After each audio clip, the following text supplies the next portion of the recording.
ఆ సెక్యూరిటీకి జీతం ప్లస్ ఆయా అక్కడ ఉమ్, వీళ్ళిద్దరికి. మామూలుగా గవర్నమెంట్ స్కూళ్ళలో ఆయాలు ఉండరు, అవును. అంటే వన్డే ఆయా ఉంటారు తప్పించి పనులు చేయడానికి ఉండరు. ఇట్లాంటివి పెట్టడానికి ఇంకొక అమౌంట్, ఇది ఇంకొక 1000 రూపాయలు కట్ చేశారు. దాన్ని నువ్వేమన్నావు?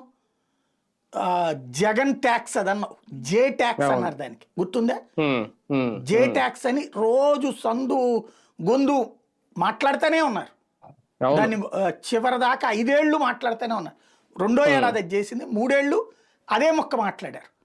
15 అని చెప్పి, జగన్ ఆ 13 2000 జగన్ 15 అని చెప్పి ఆ 2000 జగన్ తినేస్తున్నాడని అన్నారు. మరి ఇప్పుడు నువ్వు తింటున్నావా? మీ ఇద్దరులో ఎవరు తింటున్నారు? కూటమిలో 2 భాగస్వాములు, 3 భాగస్వాములు బీజేపీ వదిలేయండి, ఎందుకంటే వాళ్ళకి ఎవరు కూడా పాపం, వీళ్ళిద్దరు ఏమన్నా తింటున్నారా? తింటున్నారని నేను అనుకోను. కానీ నువ్వు చెప్పినోడివి నువ్వు పాటించలేదు అక్కడ. ఇప్పుడు ఏమంటున్నావు? ఇది దీంట్లో P4 కింద పేదవాళ్ళందరూ ధనవంతులు అయిపోతారు. ఎట్టయిపోతారు? ఆయన ఎవరో దత్తత తీసుకుంటాడు ఒక, ఇప్పుడు ఫర్ ఎగ్జాంపుల్ అతని పేరేంటి, మహేష్ బాబు బుర్రిపాలెం దత్తత తీసుకున్నాడు. బుర్రిపాలెంలో వాళ్ళందరూ కోటీశ్వర్లు అయ్యారా? అక్కడ వాళ్ళందరూ లక్షాధికారులు కోటీశ్వర్లు అయ్యారా? కోటీశ్వరుడుగానే ఉంటాడు, ఇల్లుగానే ఉంటారు.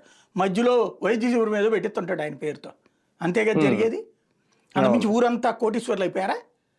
లేదు. భువనేశ్వర్ గారు అక్కడెక్కడో